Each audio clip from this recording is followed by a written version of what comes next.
Greetings and salutations, viewers and listeners. Welcome to episode 102 of Word Ninjas Live. As always, I am your instigator of creative and literary productivity, because I actually did things this week. Yay! And joining me tonight are Will. Hello. And Calvin. Hello. And I think Justin got eaten by a grue while he was off on vacation. He may make an appearance or not, we shall see. But we are going to do a show with or without him, but preferably with, so we get more commentary. But kicking things off are our talkie points for this week. First one to discuss is, while we may primarily be writers, we all do have hobbies, interests, and other favorite activities. How do those other parts of our lives influence our writing? Because we are not just one-note peoples. We can do more than just write. If we have the time, energy, and motivation and all that. My life deals with more than primarily things other than writing, which is sad, but hey, gotta pay the bills. Mm.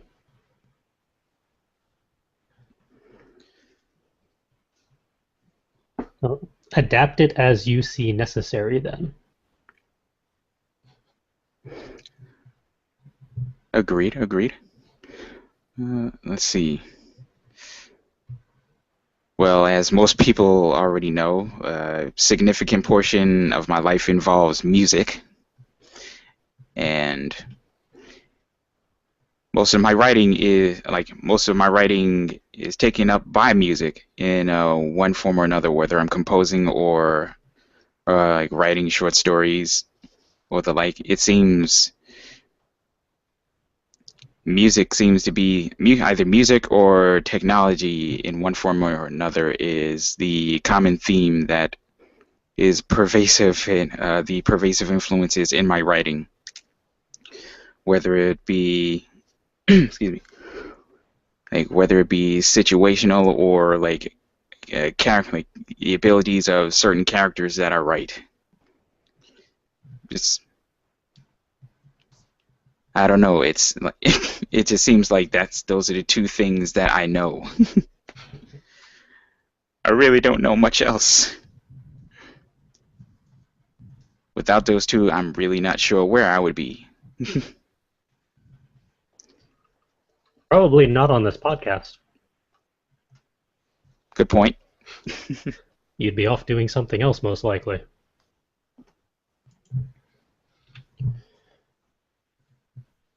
I do too many other things than just writing. In fact, lately I do pretty much everything but writing, which is becoming a little frustrating. But a lot of it all boils down to somehow, for some reason or another, I actually have a technical mindset, which is a little disconcerting for the people who know me. But I like to look at things and take them apart, either figuratively or literally, and sometimes that's a problem. But because of that, it just tends to go across all of the things that I do, whether it's art or actual hands-on crafts or writing, or I don't really do music anymore. I still have my flute somewhere kicking around here. I think I know where it is. Maybe. That there's less technical stuff, at least in mindset. It's more just keeping the beat and rhythm and playing the right note. But yeah, for all of the things that I do, it all boils down to being in some way, shape, or form technical, or figuring out what the rules or guidelines or parameters are, and then how can I mess with those parameters? What are the limits?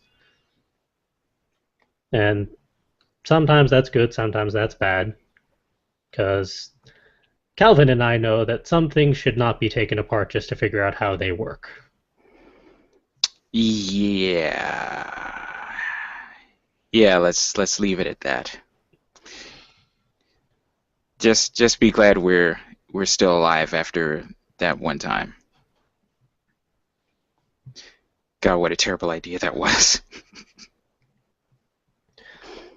Yeah, well, that was college back when our mottos were "What could go wrong?" followed by "What were we thinking?"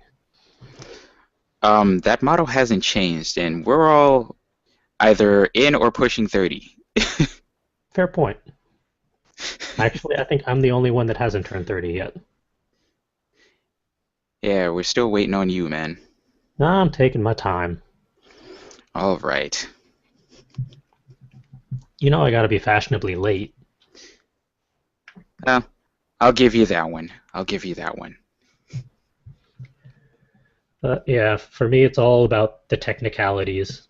Although, admittedly, I'm not sure which instigated which. It may have been my writing first that instigated the technicalness and everything else, or vice versa. Because I don't really know when that started.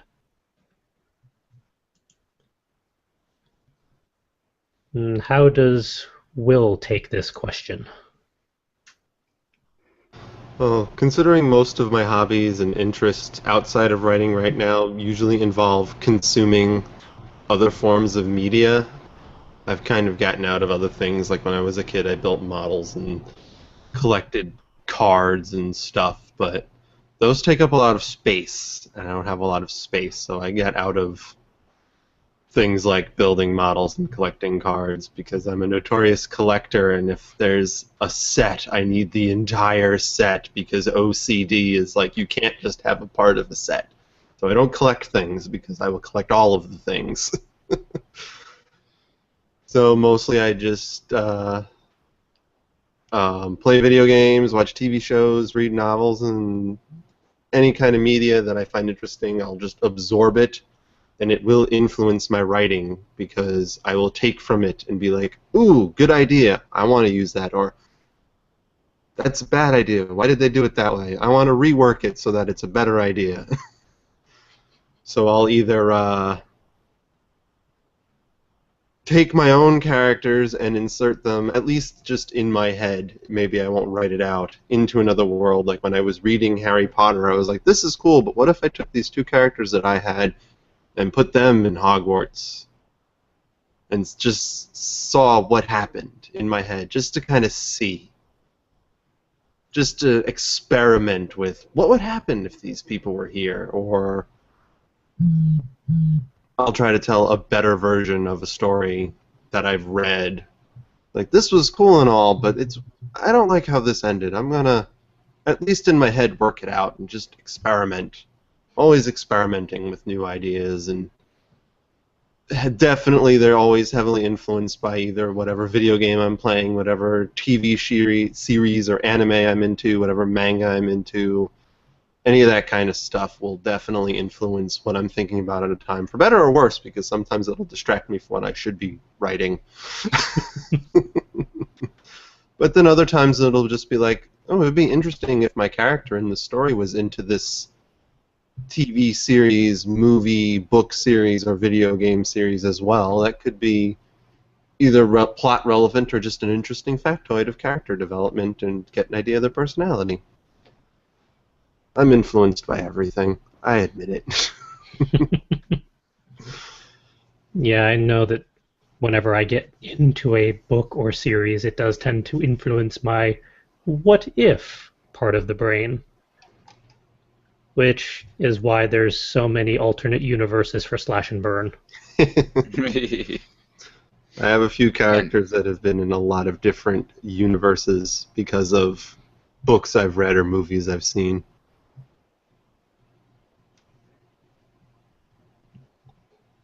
what's your favorite slash and burn alternate universe, CJ? Hmm. The alternate universe one where rather than it being futuristic, they're stuck on just regular naval ships. Ooh. And they don't have technology so much as semi superpowers, or not so superpowers because they're unreliable.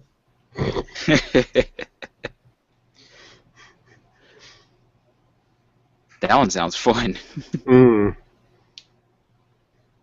All I remember from that one mainly is that Slash got shot with a cannonball and realized that he was invulnerable to metal, so it didn't hurt him. It just knocked the wind out of him.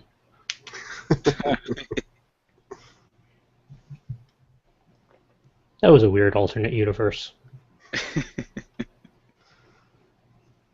I wrote an entire script that would have been for a video game because of influence of reading things like R.A. Salvatore's work and playing JRPGs and being like, I love JRPGs, but I want a fantasy one, so I'm going to make one.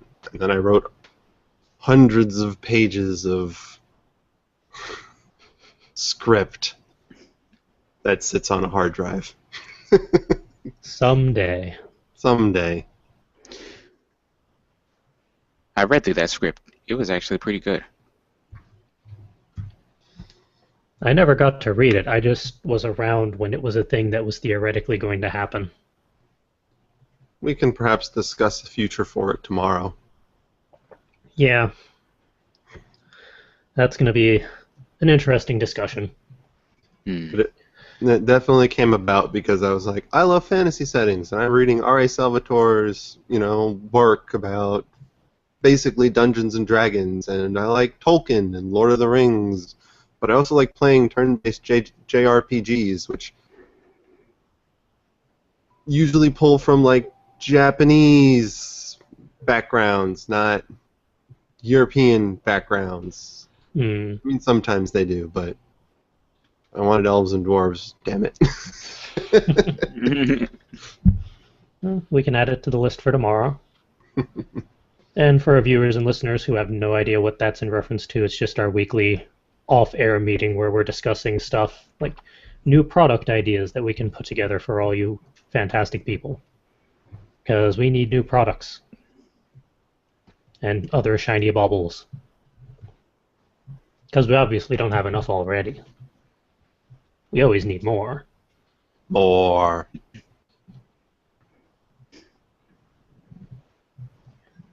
And to our viewers and listeners out there, post in the comments your answers to this question. Of all the various hobbies and interests you have, how do they influence your writing? And if you want to add on to that, how does your writing influence your other hobbies, if at all? Alright, the next one was submitted and is, how hard is it to break even on an artist's table at a convention? So basically, how do you at least break even when you're vendoring at a convention in some way, shape, or form? That is not a one-line answer or explanation, because it depends on the convention you're going to, depends on what you're vendoring, or like what you're trying to sell, depends on other unexpected costs, because most conventions that we've attended, you have to pay for the table, which gets you some number of badges, usually 2, at least on average, so that you can at least have one other person there to help you out and swap out if you need to go get some food or some such. Some let you purchase other badges if you have a larger crew like us, but you also have to factor in hotel, depending on how far away it is, the travel to get to the convention, depending on how far away it is, the length of time you're there, away from any other activities or responsibilities or obligations, and the actual products you're selling. How much does it cost to produce those products or services or whatever it is you're putting down on the table? I know for us, we have buttons, bookmarks, books, plushies, all sorts of stuff. They cost different amounts to produce because you have the raw materials, which we tend to buy in bulk just to kind of save a little bit of money there. But there's also the man hours to put them together and store them and transport them and all that. So you need to factor that into your sellable price, or what you're going to ask people to pay for it. And then, of course, relevance for the actual convention. If you're going to a primarily comic book convention and you're bringing non-comic book related stuff, it's going to be a harder fit and tougher sell, depending on how engaged the attendees happen to be. It also depends on the size of the convention. They can range from very, very tiny, like maybe 1,000, 2,000 attendees, to absurdly, unnecessarily large, like San Diego Comic-Con or New York Comic-Con, where there's dozens of thousands of people who attend. There's really a lot of factors that you have to list in order to figure out what your break-even point is. But it really boils down to the price of the table and badges for however many you need, the cost of travel and lodgings, the cost of food while you're there, because you still do need to eat, and the cost of whatever it takes to make your products.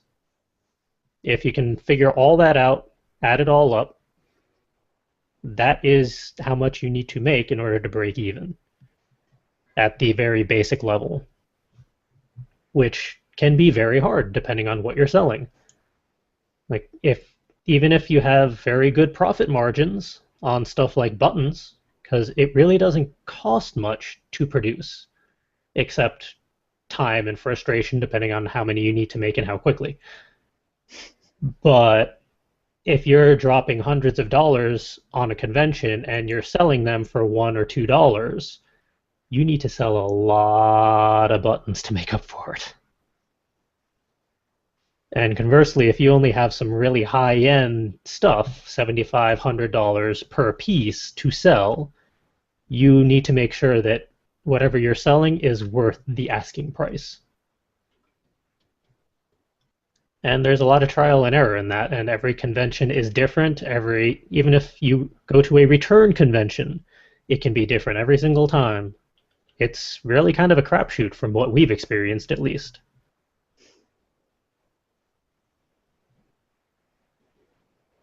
But other ways to offset the financial cost, at least figuratively, not actual dollars for dollars, is most conventions allow you to do panels, and it can offset costs depending on how many panel hours you do. Or if you volunteer as staff, you can sometimes get a discount or get an inside pricing on a table or some sort of trade workout and stuff like that. That is dependent on the convention, dependent on the staff, depending on their offerings. You have to look into it and ask questions if they don't clearly post it. But most of the conventions that we've gone to have been pretty good about those balances. Like, if you do a certain amount of panel hours, they will comp you a badge or two. Or if you go there as both a vendor and press, you can sometimes work out some extra benefits and stuff like that. So it also matters as to just how deep do you want to go into a convention? How much do you want to invest to make it happen?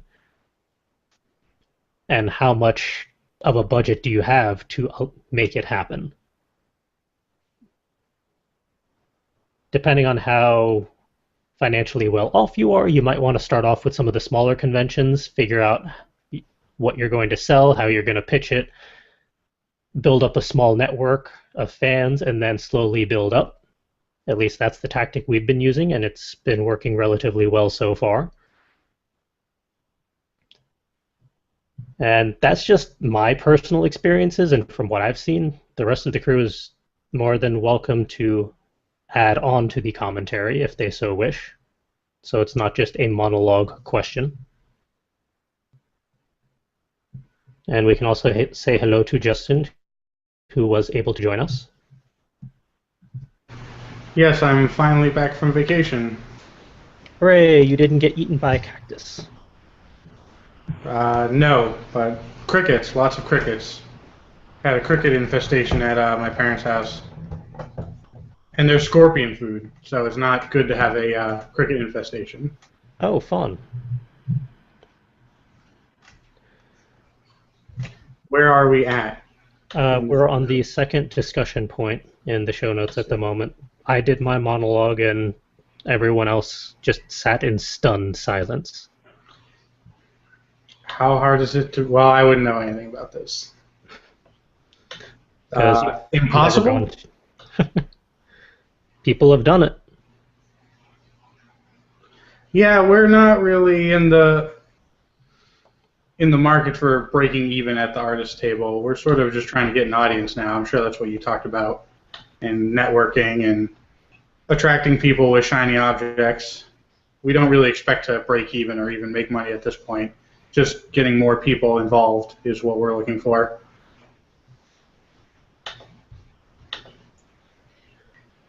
It's basic. Go ahead. Like for us, it seems to be basically like we use these kinds as like R&D for like things that we're working on, products, and just trying to figure out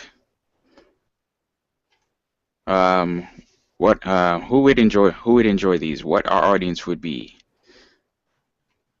and it's kind of interesting the various walks of life that come by our booths, and basically the various people that we happen to meet. We do find some fun characters from time to time. And we've made a lot of friends because of it.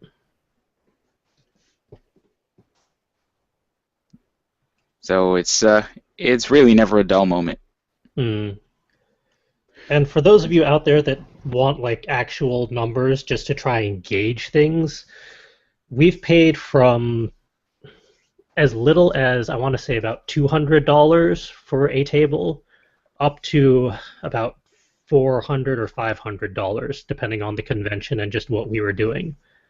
But you also have to factor in hotel costs, depending on where you are, that adds up, and travel and food. So we've averaged about $1,000 investment per convention in some way, shape, or form. Which is why we're not in it to break even.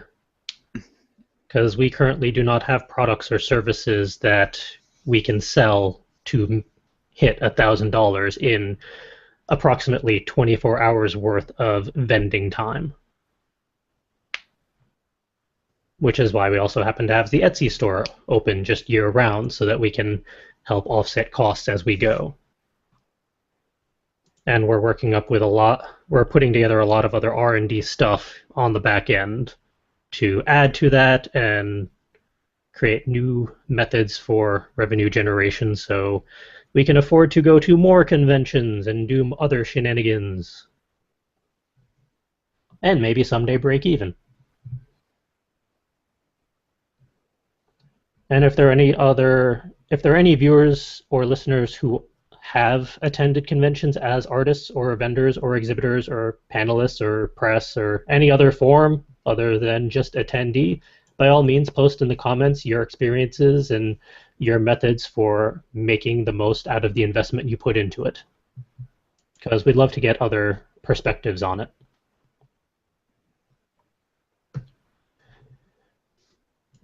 And with that, it's onwards to the highlights reel for this week, where we toss up interesting news articles, the latest ebook bundles, and anything else that catches our eye. Which means it's time to go on to screen share. So we do the thing, and we do the other thing that does the stuff and the whatnots. And all of the links that we discuss are in the show notes, so you can go to fcwriters.com, look at episode 102 under Word Ninjas Live, and they'll all be there. First piece is over on The Verge, and apparently Associated Press and British Movie Tone are tossing up over 500,000 video clips just from their archives. So a lot of classic news footage and just weird little clips from both organizations are being posted up currently, little by little, which is pretty cool and kind of a time suck because they have a lot of stuff to pull from. Like it even says Associated Press has over 120 years worth of content. And apparently one of them is a happy family of kittens with a bird and puppy. But I mean, it also covers stuff like the Hindenburg disaster. Earlier generations also shared our current affinity for cat videos, obviously. And apparently there's also a clip from 1955 featuring a kitty spinning on a radiogram turntable. Everybody loves videos of kitty cats. Who wouldn't? But yeah, you'd have to go to either the Associated Press YouTube channel or the British Movie Tone YouTube channel to check out what they've been putting up. And I think British Movie Tone has more up currently, or at least when I last looked, than Associated Press. I only did a cursory 45-second check on both just to see what it looked like, and British Movie Tones came up a lot quicker than Associated Press because the AP tosses a lot of content up on their channel. So you might have to do some digging through their playlist to track it all down. But I thought it was kind of interesting just how much they're tossing up onto YouTube now. That's a lot of history that is now going to be viewable for everyone. Next piece up is over on Atlas Obscura, which is the obsessively detailed map of American literature's most epic road trips, which is a really cool interactive map that covers 1, 2, 3, 4, 5, 6, 7, 8, 12 different classic American literature books that covered road trips, and they actually map out each one. So you can actually visually see just where all of these books went to, and you can click on an individual one, and it'll I said click on an individual one, and it'll show that one road trip individually. And you can zoom in and see all the various stops, and it actually mentions where in the book it's referencing. I don't see Lord of the Rings or the Dark Tower series on this map. Probably because neither of those was specifically in the US that they could conveniently map. Or maybe it'll be in the next version.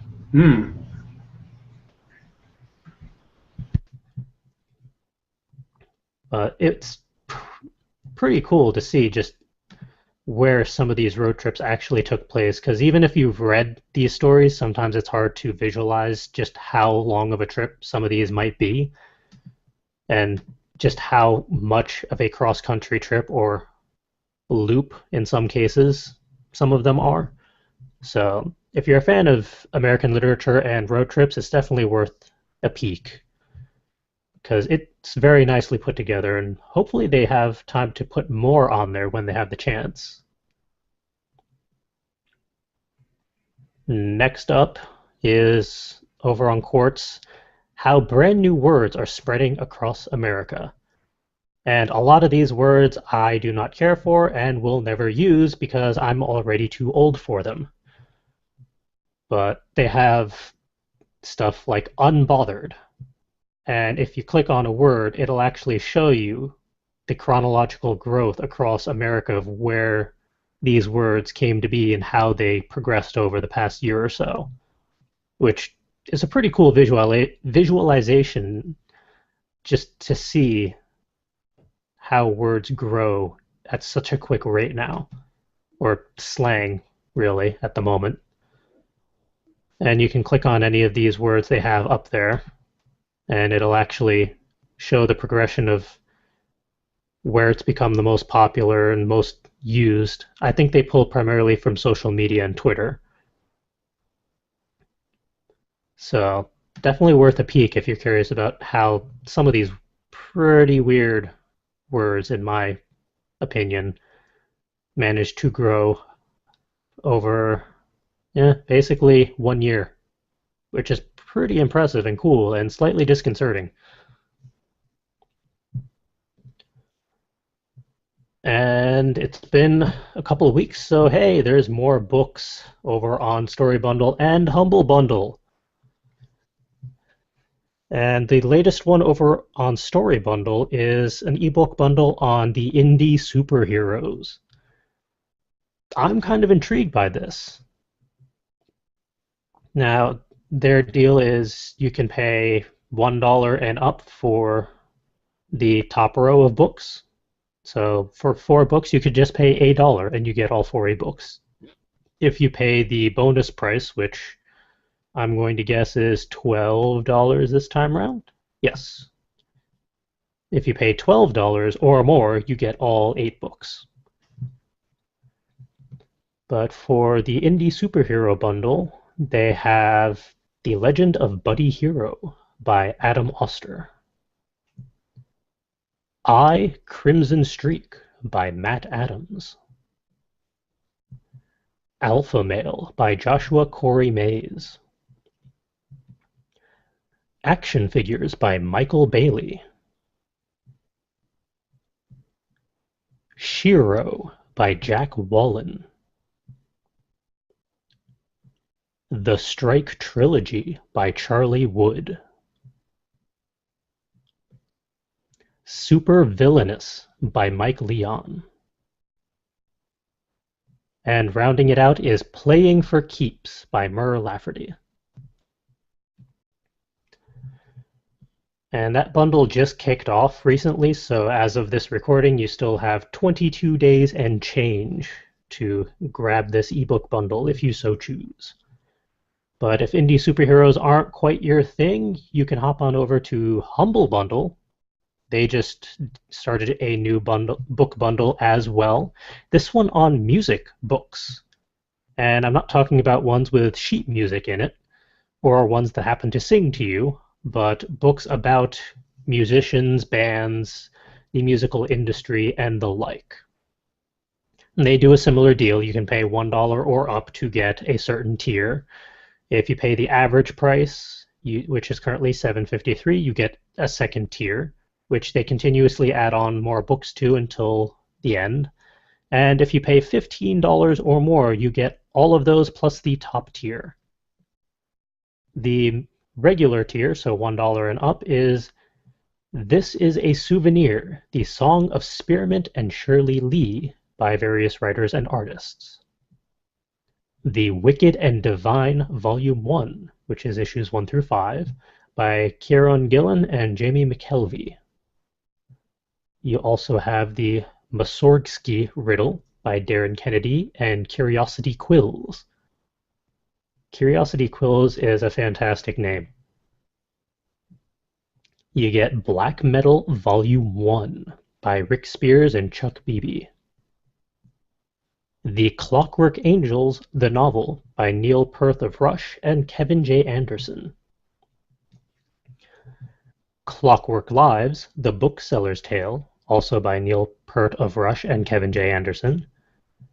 And Pete Seeger, The Storm King, by Pete Seeger and Jeff Haynes. And that one comes with, I think that one is an audiobook specifically. And then if you pay the average price, you get the next tier, which has Rock On, the Greatest Hits of Science Fiction and Fantasy by Paula Gurin, or edited by Paula Gurin. Scott Pilgrim, Volume 3 by Brian Lee O'Malley and from the Oni Press. Rubber Soul by Greg Kinn and the Open Road. Talking Punk to the Masses, From Nowhere to Nevermind by Jacob McMurray and Chris Novoselic.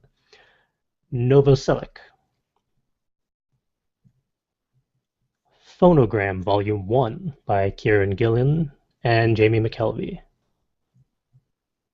Comic Book Tattoo Tales inspired by Tori Amos from various authors and artists. And Nowhere Men Volume 1 by Eric Stevenson and Nate Bellegarde. And they will add more books as they go through the next 2 weeks. And if you pay $15 and more, you get the top tier, which includes The Fifth Beatle by Vivek Tiwari from Dark Horse.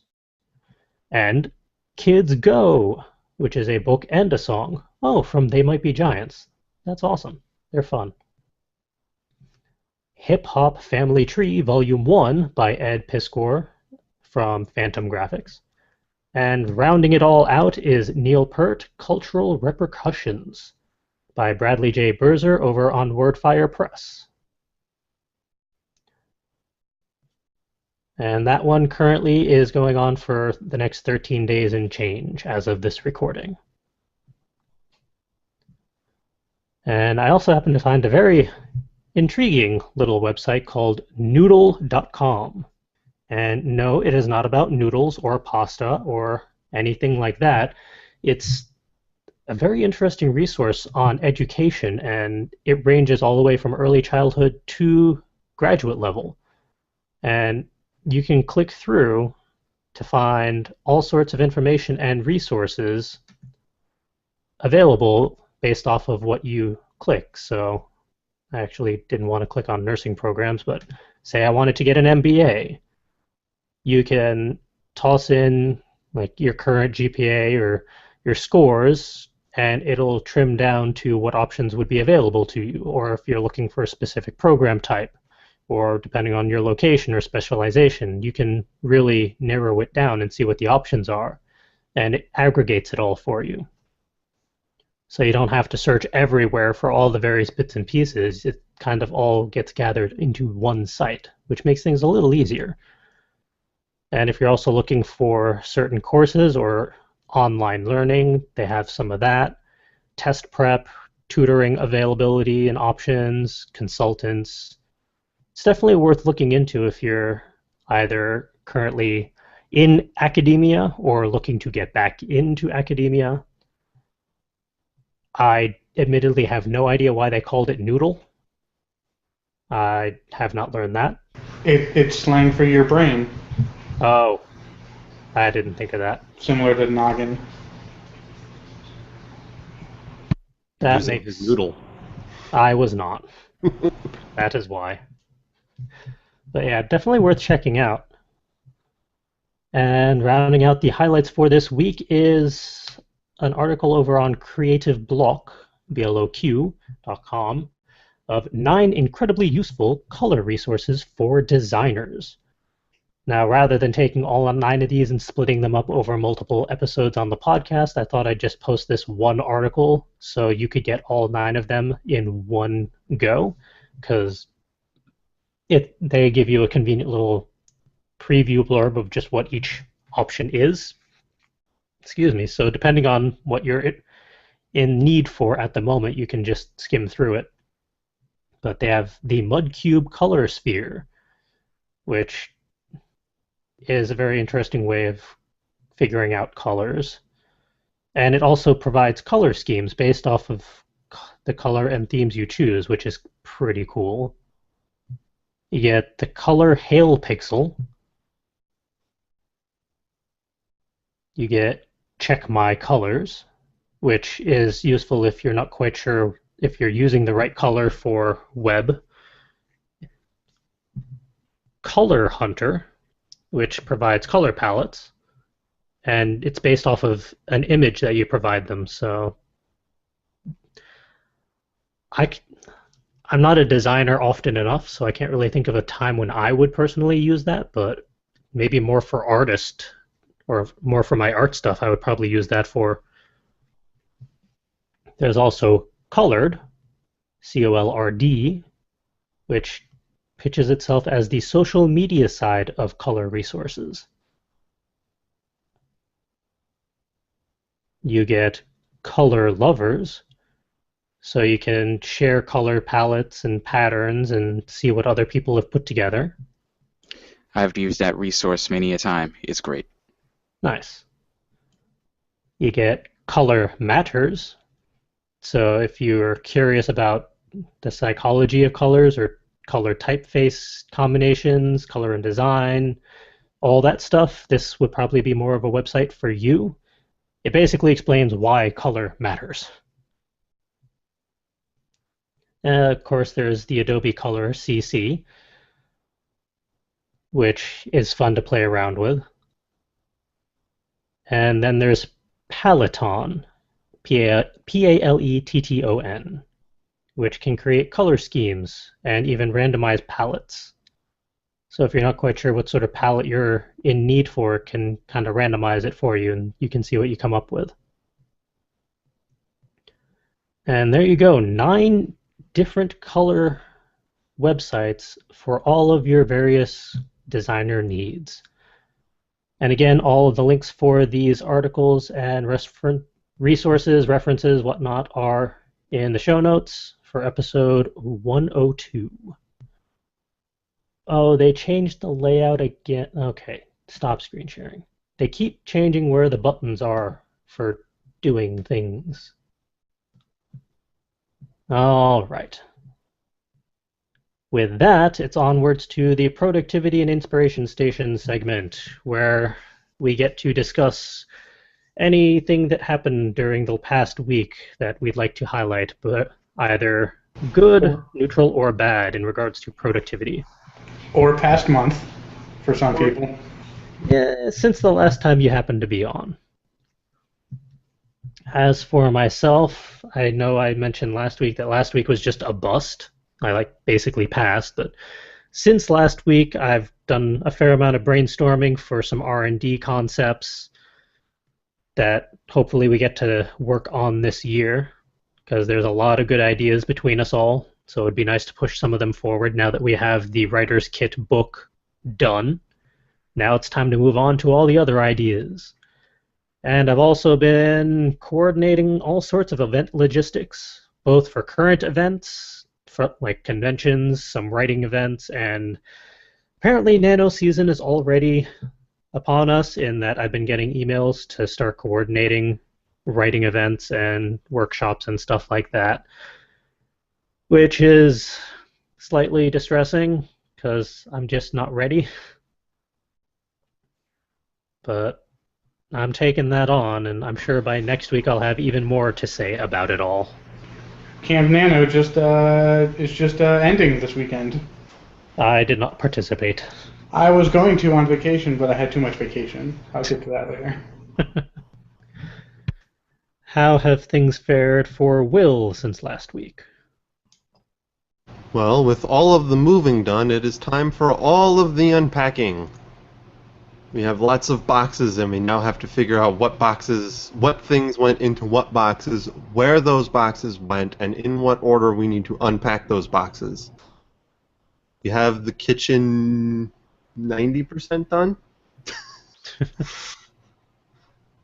So we spend a lot of time unpacking and whatnot, figuring out what's going to go where and all that. I also started recording Bioshock 2 for Game Break, going with the new format. I think it is going to be wonderful with a lot less muttering abouts and random faffing and more of the focus on the story, which even right from the beginning has me interested, and I want to play more, but playing more means recording more, which means I need more hard drive space than I potentially have, so I can't until I get some videos done and out, so boo.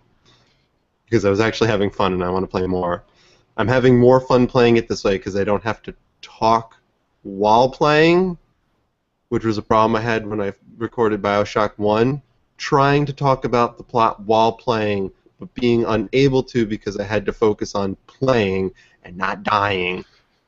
Now I can just focus on playing and not dying, review the footage, and then talk later, which I think will be better for everybody.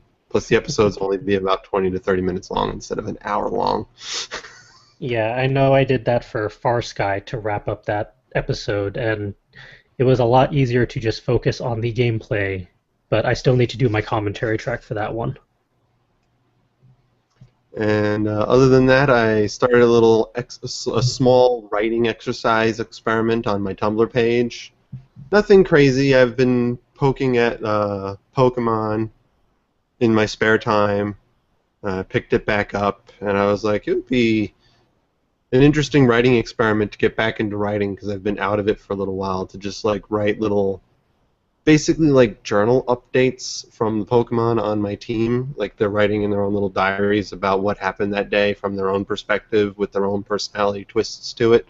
Nothing major, nothing crazy, just something to try and get back into the groove. I don't know how long it'll last for, but it's been fun for now. Nice. And how has Justin fared since last year when we last saw him? So I went on vacation and I had a lot of fun. If you want to see all the stuff that I did, you should go to my website, which I'll plug at the end of the show. But a few highlights. I was not contacted by work in any meaningful way. I did not have to do any work at all until the flight home and the morning that I landed, uh, which is what I needed. So now I'm all rested up, ready to go. Um, Went to a store that had only candy, which was interesting, and I found a little bit of inspiration here. I don't know if you guys remember this candy, where it's like gummy hamburgers and hot dogs and pizza, and I got 3 versions of these. There's the lunch bag version, there's the movie theater version, which has like gummy popcorn and gummies, gummy licorice. And I got since I was in Arizona, I got the Mexican version, which has some sort of quiche or omelet thing. It's got chili, corn, and it's all edible gummy. And that was fun. I went to one of the coolest museums I've ever been to, the Musical Instrument Museum in Phoenix, Arizona. They had a ton of stuff on display. You can check out pictures of all the stuff that I took, or a small sampling of the stuff I took on the website. I also splurged a little bit and got something I've been looking to get for a couple years now and never really went for it, mostly because it was either too expensive or too cheap. I wanted something mid-range, and this museum had it. I got a Native American style flute. Nice. Which plays like a recorder. And this one's nice because it can actually play some low notes. I don't know how this will pick up on the mic. This is untested. Oop, that's not correct. That's a little loud.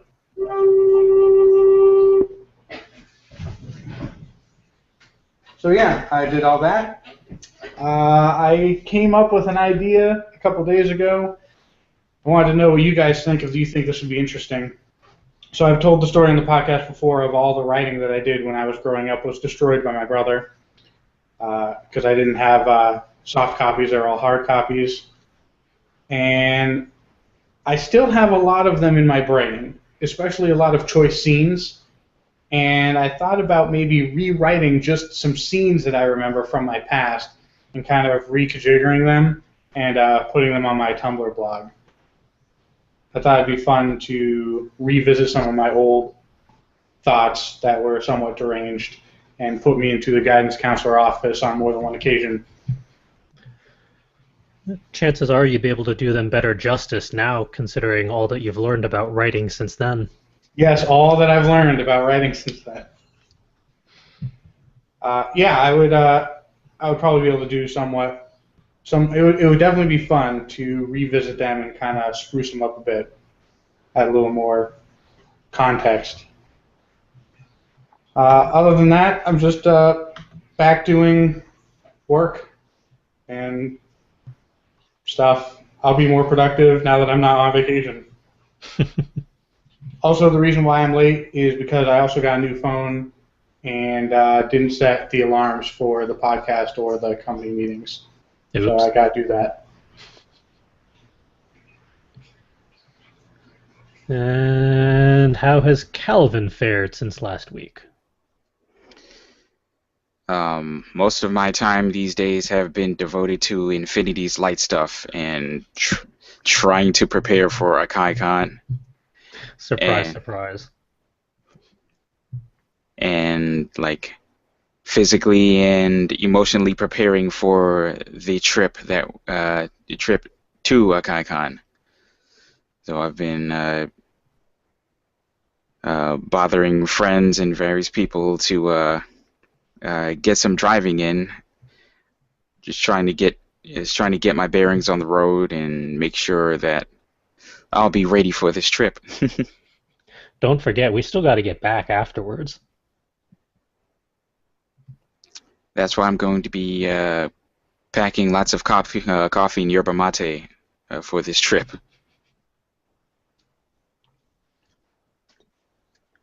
I may be completely wired, but I'll help with the drive. Hopefully, I'll be wired and in some like stable state of mind during the trip. One of us better be. Hmm. That looks like a pan full of chili. To our audio listeners, what was that? It was a pan filled with chili, but in gummy.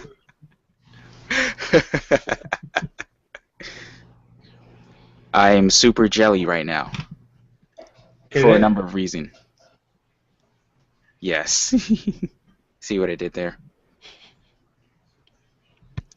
But yeah, so next week and a half is going to be something.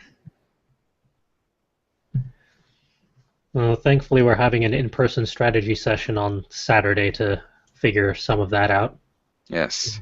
amidst other shenanigans. Excellent.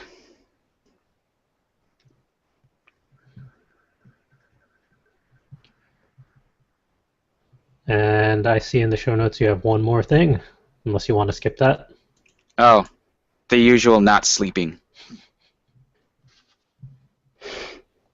I feel like I've been not sleeping more than usual, mainly because of all the things that are going on. Do you want to hate me just a little bit more than you did a few minutes ago?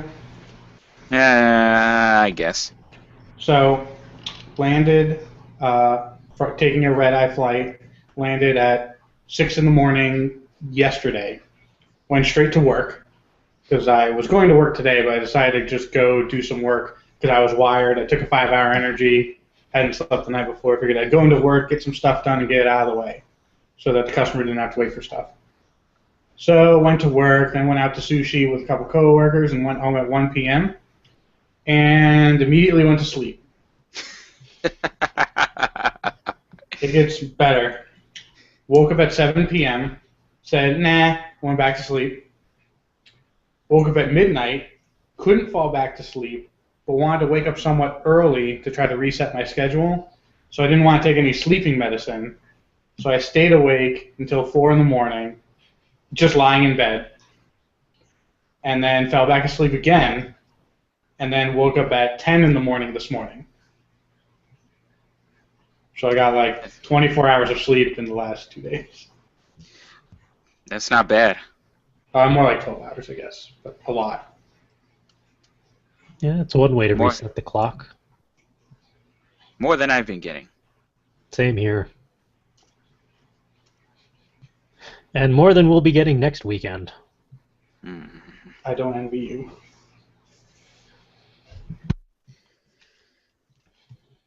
Yeah, I don't know how we're gonna manage next weekend. I just don't know. Like- I know I'm bringing several energy drinks just for travel and probably my own snack foods because I don't know what they're going to offer there. Ah, crap, snack foods. I did find... think- we can talk about restaurant logistics off air, though. This just in, the gummy jalapeno, I thought was just going to be like a strawberry flavor. It's not. It's not. It's spicy. Why? Why?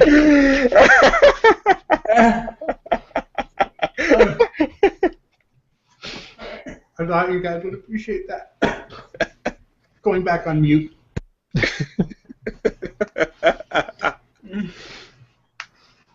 Oh. I stopped the podcast. Yep.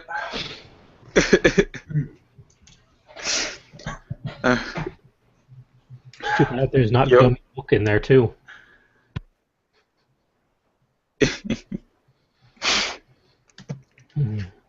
Oh, Those are something. Those are some snack foods I'm going to stay away from. Hmm. And speaking of all this talk about convention logistics and whatnot, hey, let's talk about events. We have one in a week and a half. KaiCon is August 7th to 9th. In And Franklin, Tennessee. yep, and Calvin and I will be attending as press for OTP Manga and Fairy Tale Podcast, along with their respective crews. And we're going to have all sorts of fun and I'm get all sorts of recordings and stuff done while there. yeah. I'm bringing my full recording setup. Same here. I'm bringing my upgraded full recording setup. Nice. I'm looking forward to seeing that. Although I still need to get a battery that lasts more than an hour and a half. Ah, jeez.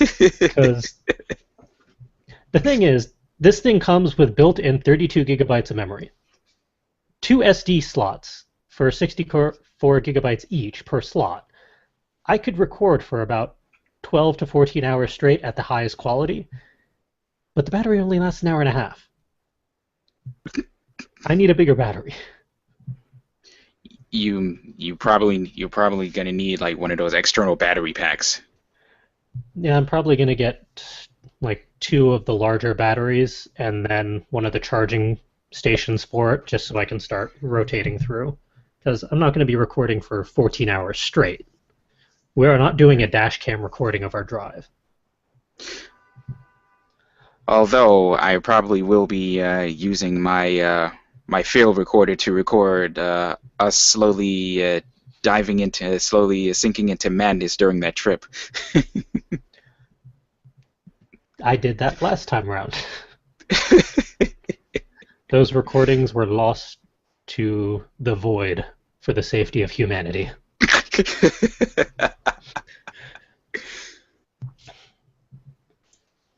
But Oh, yeah, that's going to be fun. And there's a lot of good guests there that I hope we can at least get to say hello to. if well, Richie's gonna be there, so he's probably gonna like introduce us to all the people because he fucking knows everybody. Yeah, and I think Raven is actually the convention side for press. So she may be able to help as well. At Okay. least that's the impression I got. But yeah, AkaiCon, a week and a half.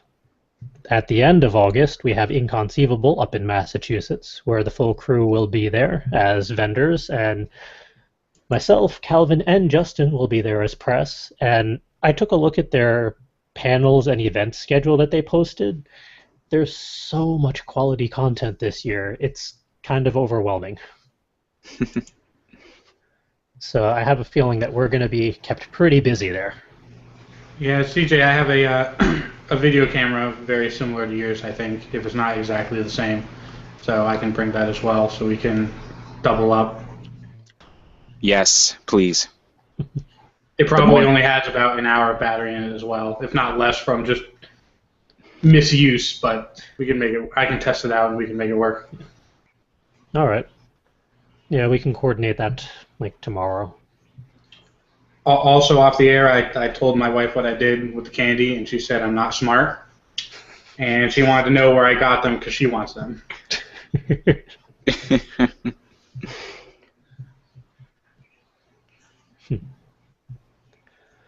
All right. In September, on the 19th and 20th, we have Hartford Comic Con, conveniently in Hartford. The full crew is going to be there again as vendors and still poking for press logistics. All I want is a yes or no at this point, and then we'll go from there. And a surprise addition to this list, we are officially confirmed as vendors for Kineticon 2016. Now, last year, I was kind of thrown a curveball in that the signups were 10 months before the convention. But we were given like a day or so, maybe 2 days, warning, like, hey, this is going to go up, so keep an eye out for it. Fair enough. Kineticon 2016, we were given an email about 45 minutes before registration went live. And for those of you who are familiar with our convention schedule and what we do, Kineticons are a big one. We always have fun with it and we go all out. Kineticon was this month, like 2 weeks ago, maybe 3 at most. So they kind of upped the registration time. I don't think anyone was expecting that. So there was a general flailing around in circles on Monday as all artists tried to figure out what they were doing. But we are officially there. We have another corner table. Unfortunately, not the same one because that one was reserved. But we'll make it work. And once press access goes up, we'll jump on that as well. But yeah, 2016, our schedule is already starting. That is weird. What about your mini-con? Your minicon would also be in 2016, but to the best of my knowledge, their registration has not gone up yet. Ah, okay. Because they're January Yes. 9th and 10th. I was looking at that the other day. But that's something we should add to the Asana just to keep an eye on, so we can be a part of that again.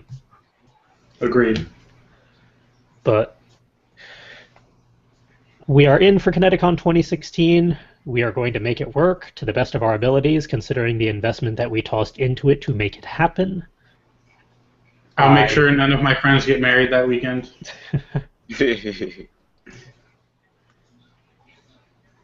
I'm just kind of surprised that they chose to do it effectively a year in advance. That I can't speak for other artists or vendors, but I feel like 11 and a half months in advance is very hard for some of us to invest in or say we're going to do this and drop the money in now. If it wasn't for the fact that that is our convention, that's the biggest one we do, and that's like our hometown convention, that's where we started, I would have been very conflicted about doing that.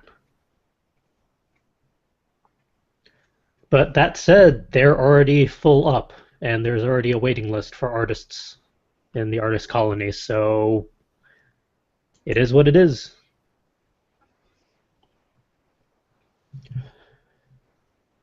Let's see. Hey, that's a show. That's everything we got. And wrapping things up, as always, if we have entertained you in any way, shape, or form over the last hour, please subscribe to the YouTube channel, where you can watch the video live stream every Wednesday night, 7:30 p.m. Eastern Time. You can comment and thumbs up all the various videos and shenanigans we get up to. You can look into the revamped Game Break series. You can see all the press recordings and interviews that we get while at conventions, and anything that the crew happens to record while we're at conventions just after hours. It is still YouTube safe. Anything that is not YouTube safe is generally audio recorded for the Not Suitable for Word Ninjas podcast. If you want to talk to us via social media, we're over on Twitter at FCWordNinja, and we track the hashtag WordNinjas. You can also find us on Tumblr, fcwordninja.tumblr.com, and you can check us out on Facebook, facebook.com/fullcoveragewriters. Converse with us, talk to us, pose questions to us for our weekly discussion topics. And if there's any websites or news highlights that you want us to look into or cover, by all means, send them our way.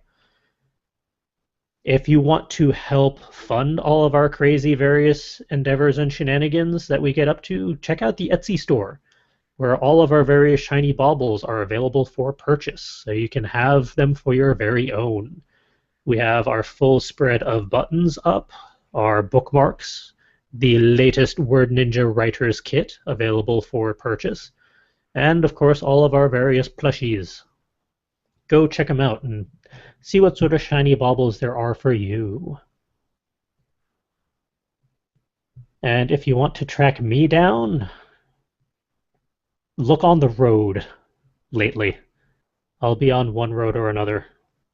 Or you can just go to my personal Tumblr, fancypantswolf.tumblr.com. That's the main social media that I vaguely keep track of at the moment. Hey, where can people track down Will? You can mostly find me on my Tumblr page at darkhom.tumblr.com. That's darkhom.tumblr.com. For any updates on My Roommate's a Stripper when I happen to have them, that'll be myroommatesastripper.tumblr.com, and you can support my writing endeavors all around on patreon.com/darkhom. And where can people find Justin? Well, when I'm not in the infirmary because of this stupid piece of candy, you can find me at mechanicaljustin.com. And for those who are already following, you may have noticed that I've picked it up quite a bit in how much I've been posting there. Mostly vacation photos, but now I'm back from vacation, so expect more writing and fun stuff like that. And how about Calvin?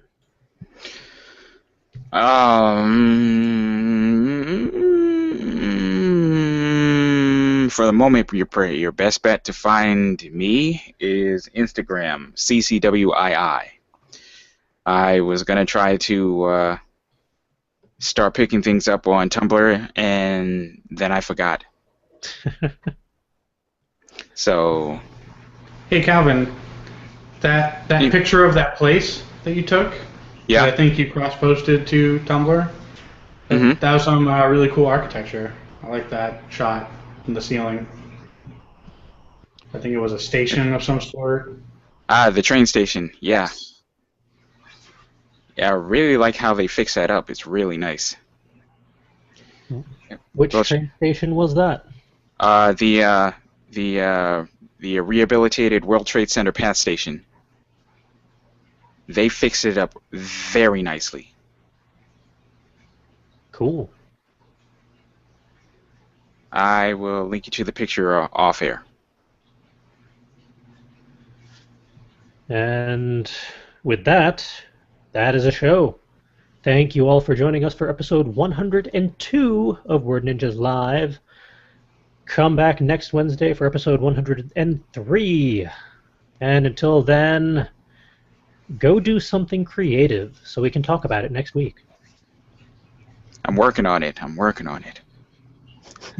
Until next time, everyone. And just saw what happened in my head, just to kind of see. Just to experiment with what would happen if these people were here, or I'll try to tell a better version of a story that I've read. Like, this was cool and all, but I don't like how this ended. I'm gonna, at least in my head, work it out and just experiment. Always experimenting with new ideas, and definitely they're always heavily influenced by either whatever video game I'm playing, whatever TV series or anime I'm into, whatever manga I'm into. Any of that kind of stuff will definitely influence what I'm thinking about at a time, for better or worse, because sometimes it'll distract me from what I should be writing.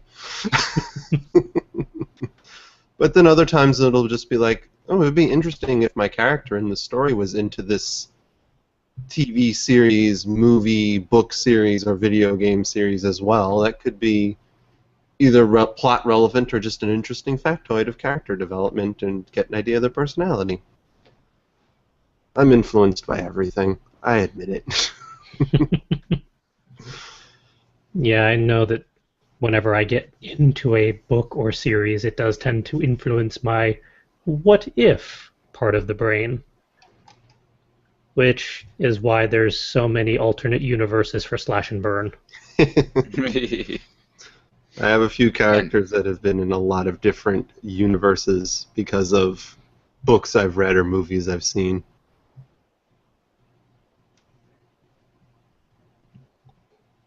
What's your favorite Slash and Burn alternate universe, CJ?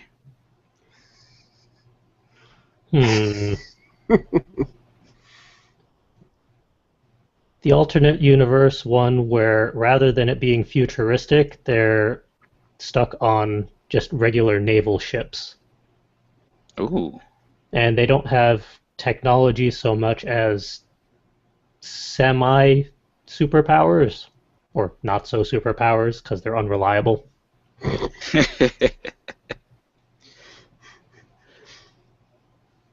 That one sounds fun. Mm. All I remember from that one mainly is that Slash got shot with a cannonball and realized that he was invulnerable to metal, so it didn't hurt. Like whether it be situational or like like the abilities of certain characters that are right. It's I don't know. It's like it just seems like those are the two things that I know. I really don't know much else. Without those two, I'm really not sure where I would be. Probably not on this podcast. Good point. You'd be off doing something else, most likely.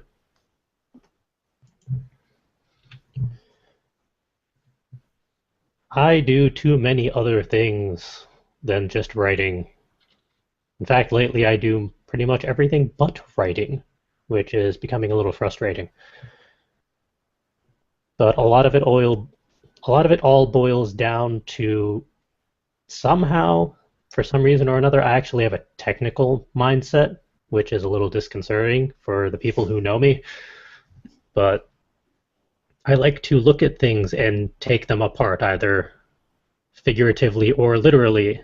And sometimes that's a problem. But because of that, it just tends to go across all of the things that I do, whether it's art or actual hands-on crafts or writing, or I don't really do music anymore. I still have my flute somewhere kicking around here. I think I know where it is. Maybe. That there's less technical stuff, at least in mindset.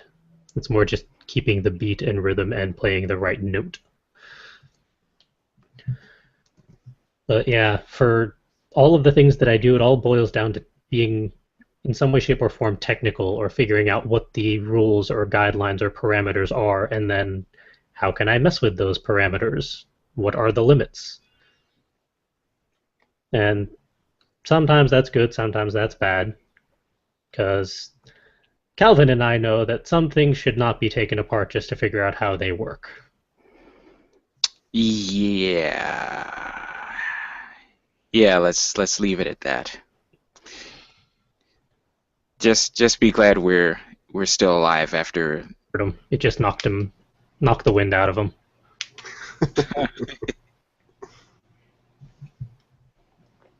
That was a weird alternate universe. I wrote an entire script that would have been for a video game because of influence of reading things like R.A. Salvatore's work and playing JRPGs and being like, I love JRPGs, but I want a fantasy one, so I'm going to make one. And then I wrote hundreds of pages of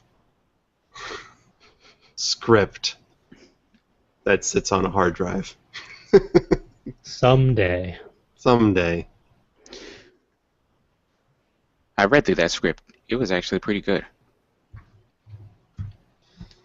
I never got to read it. I just was around when it was a thing that was theoretically going to happen. We can perhaps discuss a future for it tomorrow. Yeah. That's going to be an interesting discussion. But it definitely came about because I was like, I love fantasy settings, and I'm reading R.A. Salvatore's, work about basically Dungeons and Dragons, and I like Tolkien and Lord of the Rings, but I also like playing turn-based JRPGs, which usually pull from like Japanese backgrounds, not European backgrounds. I mean, sometimes they do, but I wanted elves and dwarves, damn it. We can add it to the list for tomorrow.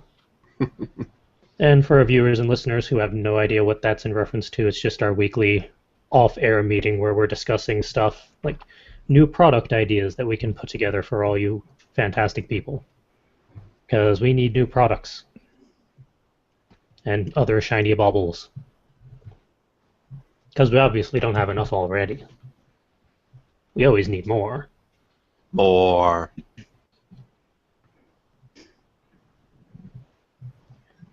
And to our viewers and listeners out there, post in the comments your answers to this question. Of all the various hobbies and interests you have, how do they influence your writing?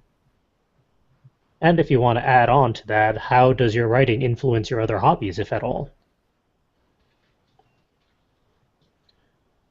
All right, the next one was submitted. Greetings and salutations, viewers and listeners. Welcome to episode 102 of Word Ninjas Live. As always, I am your instigator of creative and literary productivity, because I actually did things this week. Yay! And joining me tonight are Will. Hello. And Calvin.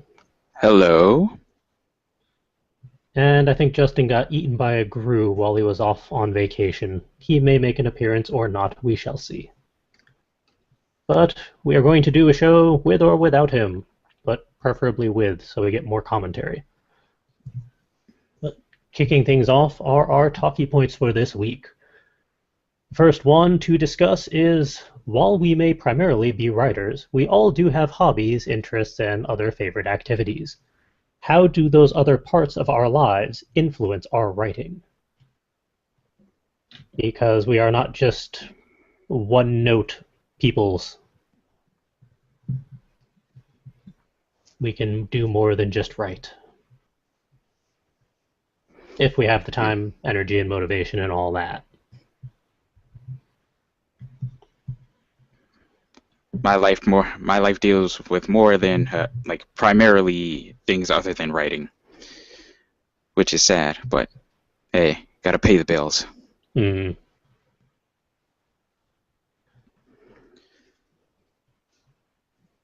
Well, adapt it as you see necessary then. Agreed. Let's see. Well, as most people already know, a significant portion of my life involves music, and most of my writing is taken up by music in one form or another, whether I'm composing or like writing short stories or the like. It seems music seems to be either music or technology in one form or another is the common theme that is pervasive in the pervasive influences in my writing, whether it be excuse me, that one time. God, what a terrible idea that was. Yeah, well, that was college back when our mottos were, what could go wrong, followed by, what were we thinking? That motto hasn't changed, and we're all either in or pushing 30. Fair point. Actually, I think I'm the only one that hasn't turned 30 yet. Yeah, we're still waiting on you, man. Nah, I'm taking my time. All right. You know I gotta be fashionably late. Well, I'll give you that one. But yeah, for me it's all about the technicalities. Although, admittedly, I'm not sure which instigated which. It may have been my writing first that instigated the technicalness and everything else, or vice versa. Because I don't really know when that started.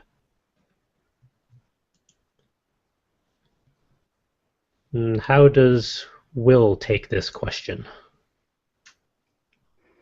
Well, considering most of my hobbies and interests outside of writing right now usually involve consuming other forms of media, I've kind of gotten out of other things. Like when I was a kid, I built models and collected cards and stuff, but those take up a lot of space, and I don't have a lot of space, so I get out of things like building models and collecting cards because I'm a notorious collector, and if there's a set, I need the entire set because OCD is like you can't just have a part of a set. So I don't collect things because I will collect all of the things. So mostly I just play video games, watch TV shows, read novels, and any kind of media that I find interesting, I'll just absorb it, and it will influence my writing because I will take from it and be like, ooh, good idea, I want to use that, or that's a bad idea, why did they do it that way? I want to rework it so that it's a better idea. So I'll either take my own characters and insert them, at least just in my head, maybe I won't write it out, into another world. Like when I was reading Harry Potter, I was like, this is cool, but what if I took these two characters that I had and put them in Hogwarts?